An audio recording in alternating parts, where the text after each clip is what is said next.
Tulala, nanghihina at halos hindi makausap ang mga magulang ng tatlong magkakapatid na menor de edad na nasawi sa nasusunog nilang bahay sa Barangay Old Magallanes, Tayug, Pangasinan. Ayon sa inisyal na investigasyon, naiwan sa nakakandadong bahay ang mga bata edad 6, 4 at 3 taong gulang matapos mag-charge ng cellphone ang kanilang tatay sa kapitbahay. Nang bumalik, tumambad na dito ang nasusunog na bahay. Agad naman na-report sa otoridad ang insidente at agad na respondihan, ngunit bigurang maisalba ng buhay ang mga bata. Tinuturong suffocation ang dahilan ng pagkamatay ng mga ito.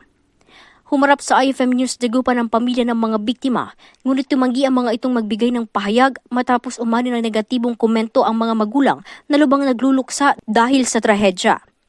Nananawagan ng pamilya na burahin at itigil ang pagpapakalat ng mga litrato ng mga bata sa social media bilang proteksyon sa kanilang karapatan. Kasama mo mula dito sa bayan ng Tayug, Pangasinan. Ito si Idol Jam Victorio, Tatak, IFM. IFM News. IFM News. IFM News.